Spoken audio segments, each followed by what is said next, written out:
de nós com muitas bênçãos. A nossa chave do Pix vai aparecer na tela aí para vocês, é ofertas@aclivre.com. Ofertas no plural, @a de amor, c de casa, livre.com. A nossa conta é na Caixa Econômica Federal, agência 4680, operação 003, que é pessoa jurídica, e a conta é 1069, dígito 7, em nome da Assembleia Cristã Livre. Esses são os dados bancários para você que quer ofertar, ajudar a obra de Deus, ajudar o culto no ar, a permanecer no ar também. Pedimos a colaboração da Irmandade. Esse finalzinho de novembro está apertado que só, porque foi a abertura da igreja, foram vários itens que tivemos que comprar à vista, porque o CNPJ ainda é novo, então não é todo lugar que fatura.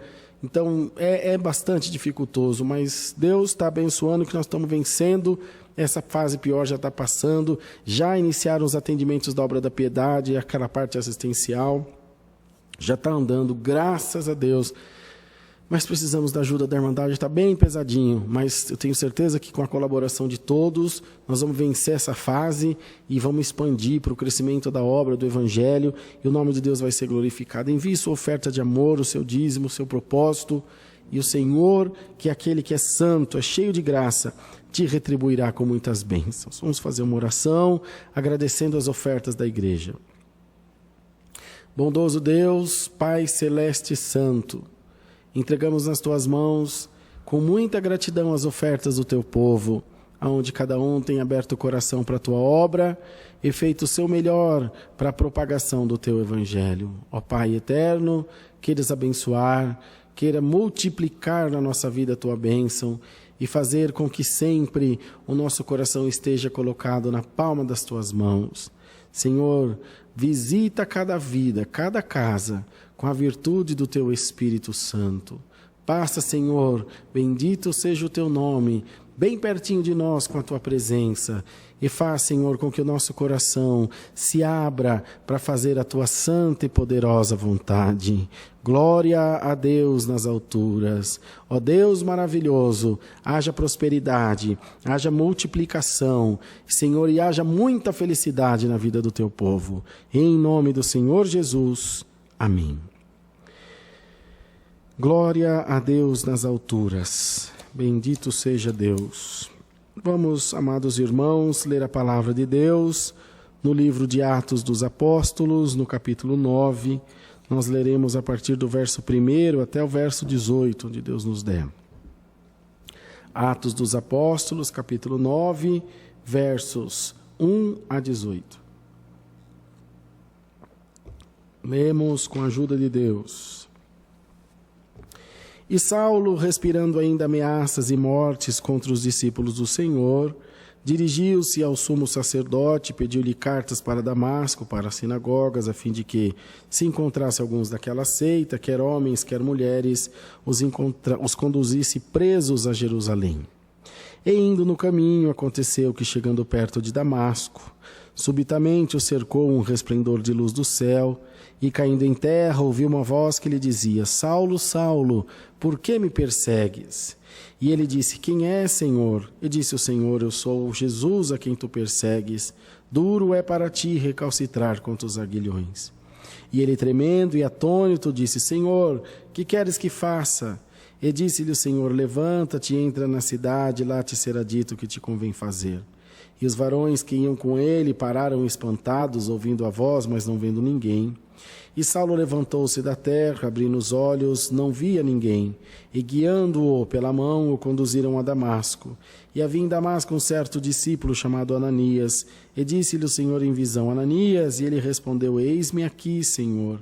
E disse-lhe o Senhor: Levanta-te, vai à rua chamada direita, e pergunta em casa de Judas por um homem de Tarso, chamado Saulo, pois eis que ele está orando. Numa visão, ele viu que entrava um homem chamado Ananias e punha sobre ele a mão, para que tornasse a ver.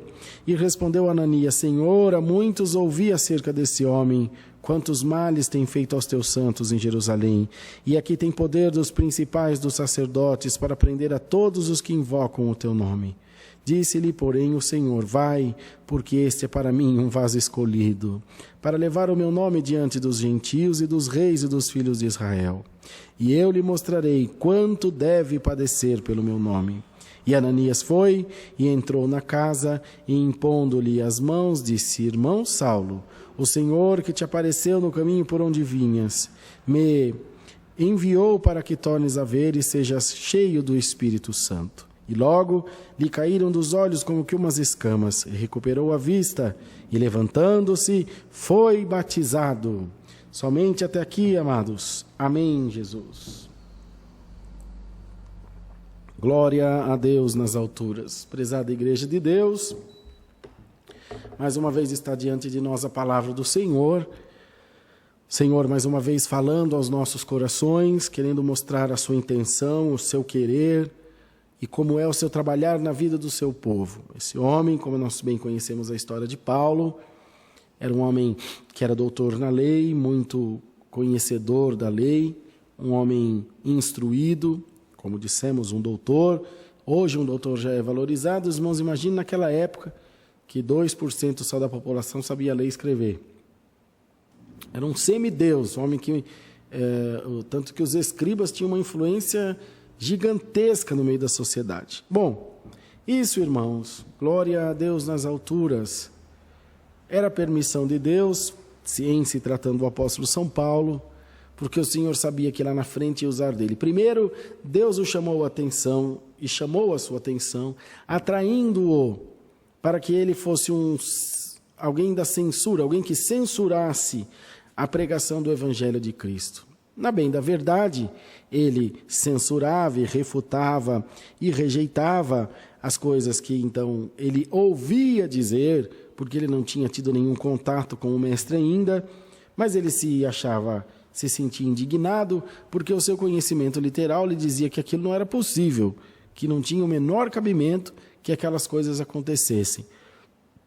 Ocorre, queridos irmãos, que o Senhor não trabalha de acordo à conveniência do homem. Ocorre que o Senhor não trabalha de acordo aos nossos achismos, às nossas opiniões. Não, irmãos. Deus trabalha de forma sobrenatural. Deus trabalha de forma especial, de uma forma santa, que é para mostrar ao seu povo o poder que há no nome de Jesus. E Paulo só conhecia o que os livros o haviam ensinado. Conhecia o que a escola, o que a academia, o que a literatura, o que as ciências exatas o haviam ensinado. Mas ele ainda não conhecia o que as coisas espirituais eram capazes de fazer. Glória ao nome do Senhor. E por isso, irmãos, por isso que nós devemos notar que nunca haverá concordância entre a ciência e a fé, porque uma diverge da outra. Os irmãos já devem ter falado, eu já falei, não sei se o irmão Cosmo já falou, mas em algum momento nós até podemos ter testemunhado, dizer, olha, fulano de tal estava muito mal, ou aquele irmão, aquele conhecido, aquele parente estava à beira da morte. E o médico falou, olha, vai morrer, não tem mais salvação. Mas eu agradeço a Deus que Deus confundiu a medicina. Acho que todos nós em algum momento já falamos isso. E depois a gente vai aprendendo que Deus não confunde ninguém. Que a medicina também foi dada por Deus. E que só que ela tem um limite, como ciência humana, como estudo de homem, conhecimento literal. E o poder de Deus não tem. A medicina é uma bênção, ela vai até determinado ponto. E o que ela não pode fazer, o Senhor faz e o seu nome é glorificado. Mas Paulo ainda não tinha essa compreensão, irmãos. Paulo não tinha esse entendimento de como funcionava esse mecanismo tão maravilhoso que é a graça de Deus. Então, primeiro, o Senhor teve que se apresentar para ele de uma forma pouco convencional. Não me lembro de outro discípulo, irmão Cosmo, que foi arrebanhado para trabalhar dessa forma. É o único, apóstolo São Paulo. O Senhor, a primeira coisa que fez foi jogar ele no chão. Colocar ele no lugar de que o homem deve estar. Ninguém fala com Deus de cima para baixo. Todos nós falamos com Deus de baixo para cima. A palavra fala que Deus está numa alta e soberana vocação. E que seu trono está nas inacessíveis nuvens. Lá em cima, glória ao nome do Senhor. E vemos por aí, irmão, irmãos e irmãs que parecem que são donos do céu. que tratam Deus como empregado. Vai lá e faz agora, isso eu quero agora, eu determino agora, irmão. Você não determina nem os dias da tua vida. Você não tem controle nem sobre os próximos minutos da tua vida. Nossa vida, nosso destino, nossa sorte estão no Senhor Jesus. Então, irmão, se ele não fosse quebrado o seu orgulho, a sua empáfia, a sua altivez, se ele não fosse colocado no lugar de homem, ele não serviria, porque a própria palavra diz que Deus resiste ao soberbo e dá graça aos humildes. Então, irmão, se estiver faltando humildade na tua vida, irmã, se estiver faltando humildade na tua vida, corre aos pés do Senhor e pede a Deus para te ajudar, porque todo aquele que se humilha, Deus exalta. Todo aquele que se humilha, Deus exalta. Deus não tem prazer na humilhação, naquele que é humilhado por alguém. Deus não se alegra com isso. Mas a humildade voluntária enche o coração de Deus de alegria. E o Senhor diz à sua igreja: glória o nome do Senhor. Bem-aventurados sois vós, porque tenho estado em humildade diante da minha presença. E a minha palavra vem para confirmar os seus passos e te dizer: eu estou feliz com você. E por conta da tua humildade, eu te darei a minha exaltação, diz o Senhor. Quantas vezes, irmão, nós somos testados? Apóstolo São Paulo foi testado, o discípulo Ananias foi testado. Quando o Senhor chegou a ele em visão e disse: vai lá, porque aconteceu isso e mais aquilo com esse Paulo, que até então se chamava Saulo. E Ananias contendeu, disse: Senhor, mas esse homem tem perseguido os teus santos, deixa ele cego. É uma libertação. Não, Ananias, não é a tua vontade, é a minha vontade. Os irmãos podem ter certeza, irmão. Muitas vezes Deus te pedirá coisas que vão contra a tua vontade, que vão contra até as tuas concepções. Pode ficar tranquilo que Deus não te porá em nenhuma contrariedade. Mas às vezes você fala: aquela pessoa, eu nunca mais olho na cara dela. E quando você menos pensa, Deus te faz ir lá e ainda pedir perdão. Glória a Deus nas alturas. E se o Senhor te pede, e se o Senhor tem te orientado a fazer assim, faça, irmão, porque faça, irmã, você nunca perderá por ser humilde na presença de Deus, nunca perderá. O justo não fica desamparado, nem a sua descendência mendiga o pão. Glória ao nome do Senhor, glória a Deus nas alturas, aleluia. Então pode ser que você tenha descido até o pó, que os teus olhos estejam fechados, e que você, como Paulo, tenha que estar sendo guiado pelas tuas mãos, e você olha o teu passado. Imaginemos Paulo nesses dias que ficou sem 3 dias, não é, irmão? Que ficou sem ver, que ficou sem enxergar, que ficou sem comer, sendo guiado pela mão. E quantas vezes será que ele se lembrou de todo o poder, de toda a autoridade que tinha nele, de todo o conhecimento? Irmãos e irmãs, quando Deus põe a mão na nossa vida, toda a força do homem, toda a grandeza do homem, toda a autoridade do homem se resume a pó, porque o Senhor reina soberano. Se é governo, ele abate; se é autoridade humana, ele destitui; se é uma investida do adversário, ele corta o laço, ele levanta o escudo. E o Senhor manda a sua palavra e te diz: não te preocupes, porque eu te levantarei com mão forte. Glória ao nome do Senhor. E o Senhor trará os dias de alegria de volta, o Senhor trará os dias de contentamento de volta. Tão somente põe a tua vida na mão de Deus, confia no Senhor e permita-se ser guiado pelo seu Espírito Santo. Essas pessoas que o guiaram, irmão, pelas mãos, representavam ali o Espírito Santo, porque ele precisava aprender a ser conduzido. Ele conduzia, ele mandava, ele determinava, mas naqueles dias ele teve que ser conduzido. Vai para cá, vai para lá, vai, senta, senta, levanta, levanta. Se dá o que comer, come; se não dá o que comer, não come. E ele precisou aprender, porque os anos que se seguiram, ele foi conduzido pelo Espírito Santo de Deus. E o Senhor pergunta a todos nós: tu estás aprendendo a ser conduzido? Você está aprendendo a ser guiado pelo Espírito de Deus? E a libertação veio na pessoa de Ananias, representando o próprio Deus, que é aquele que traz a cura. O próprio Deus, que é aquele que traz a libertação. Que é aquele que abre a porta, que é aquele que, enfim, corta o laço. Mas por que o Senhor não falou com Ananias para que eles já se encontrassem lá no caminho, para que eles já se encontrassem lá na rua direita, na casa de Judas? Porque Paulo também, além de ser conduzido, além de descer da sua altivez, de se aprender a ser guiado, ele também precisou aprender a esperar no Senhor. E os irmãos veem que ao longo da sua trajetória, ele ainda trazia um pouco do velho homem, quando tinha aquele mensageiro de Satanás que o vinha esbofetear. E ele 3 vezes orou ao Senhor, pedindo que se retirasse dele. E o Senhor respondendo, disse-lhe, a minha graça te basta. Então, irmão, aprenda uma coisa, não é no teu tempo, é no tempo de Deus. Alaí, alamaia. É no tempo de Deus que as coisas acontecem. É no mandado do Eterno que foge o rei do inferno. É na virtude da unção do Espírito Santo que os dons estão derramados. Muitos forçam, muitos brigam, muitos lutam, mas essa graça não é por força, nem por violência, nem daquele que corre, é por grande misericórdia de Deus. E essa misericórdia hoje cai sobre as nossas vidas, igreja de Deus, e o Senhor te diz, seja cheio do Espírito Santo.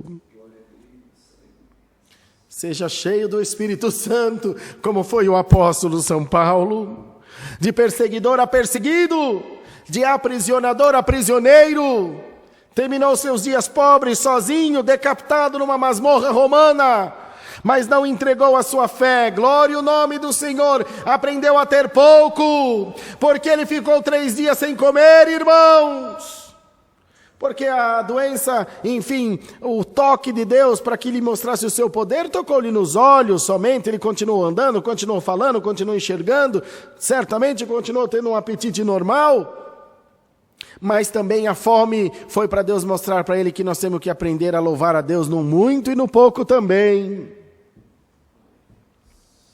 E muitos adoram a Deus com a proposta de uma grande recompensa, a maior de todas, a salvação da nossa alma. Mas o apóstolo São Paulo não tinha promessa de honra, muito ao contrário, açoites, perseguição, fome, frio, solidão, medo, glória ao nome do Senhor. Mas dentro dele tinha uma missão que foi colocada pelo Espírito Santo. E o Senhor te diz, deixa o teu coração falar aí agora, abre a tua boca, dá glória a Deus, e contente-se com o que Deus te tem feito, porque se você for fiel no pouco, no muito Deus te colocará.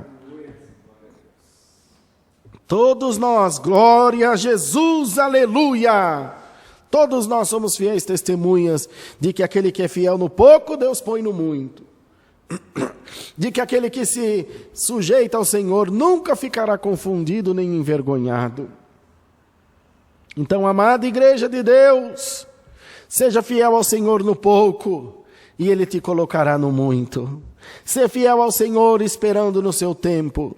Ser fiel ao Senhor aprendendo a ser conduzido. Ser fiel ao Senhor aprendendo a crer, aprendendo a aceitar a sua vontade. Hoje Deus manda dizer a essa igreja, eu venho trazendo um renovo de Davi para a minha igreja. Eu venho trazendo um renovo espiritual para o meu povo. Uma chuva temporã e seródia vem caindo agora sobre a terra, sobre esta nação, amados irmãos, sobre o povo de Deus.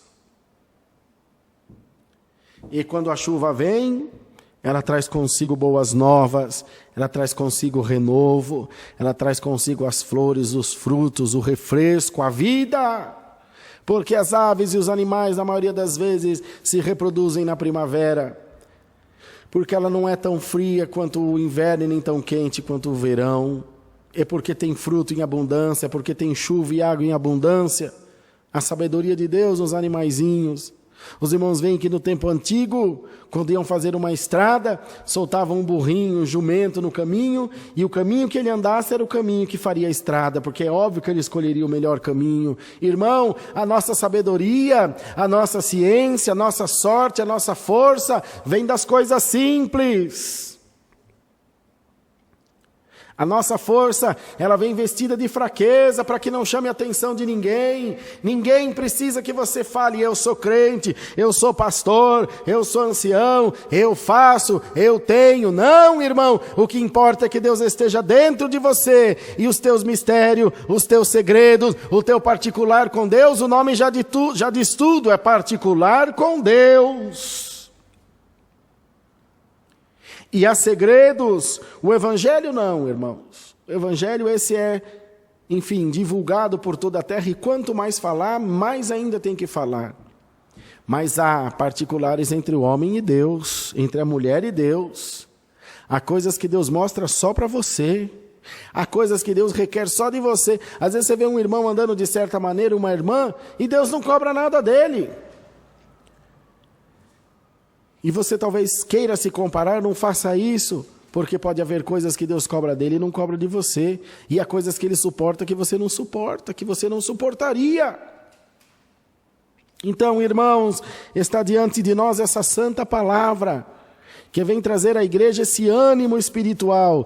E o Senhor diz à sua igreja mais uma vez: eu vou tirar as escamas dos teus olhos, que foi a última parte da libertação de Paulo. O que essas escamas queriam dizer? Que Deus ele estava abrindo os olhos para as coisas espirituais, que Deus estava lhe mostrando uma nova vida, uma nova dimensão da qual ele não conhecia. Ele conhecia a literalidade, ele conhecia a materialidade, ele conhecia a exatidão dos números, enfim, da história, do conhecimento, da filosofia, mas Deus estava lhe mostrando, e calamúria salamaia, uma ciência que transcende a ciência humana, uma poesia que transcende os maiores poetas, uma filosofia que não vem da terra, uma filosofia que vem do céu, da criação, do firmamento, do cosmos, da aleluia, da força que vem de Deus, da sol, da lua, do mar, das estrelas. Enfim, irmãos, os cientistas dizem: as estrelas são bolhas de gás no céu. Oh, irmão, bendito seja o nome do Senhor. São os anjos, é o próprio Deus que nos assiste desde lá do céu. O sol com toda a sua glória se esconde na palma da mão de Deus. Então, irmãos, há mistério que para nós já foram revelados. Nós não precisamos de nenhuma justificativa, não precisamos de nenhum laudo, não precisamos de nenhuma pesquisa. Nós cremos que Jesus Cristo é o Senhor da nossa alma, e nada vai mudar isso. Nada vai mudar a nossa fé, nada vai mudar a nossa crença. Entra governo, entra crise, sai crise, não tem problema. O nosso coração está firmado no Senhor, e é nessa fé que Deus manda pregar essa palavra. Receba o renovo de Davi na tua vida, no nome de Jesus Cristo. Que sejam tiradas as escamas dos teus olhos, que seja o Senhor te dado paciência para esperar no seu tempo, que seja dado a você humildade para aprender a ser conduzido pelo Espírito Santo, e que o Senhor te dê também de descer até o pó, para Deus mandar ir, você vai, mandar ficar, você fica. Seja cheio do Espírito Santo. Glória ao nome do Senhor. Seja cheia do Espírito Santo, irmão, servos de Deus. E nessa esperança maravilhosa, o Senhor confirma a sua palavra com fogo nos corações que estão ouvindo nesse momento. Crê na palavra. E o que Deus precisar mudar, irmão, já está mudado no nome de Jesus. Deus seja louvado. Amém, Jesus. Glória a Deus nas alturas. Vamos despedir com o cântico 342.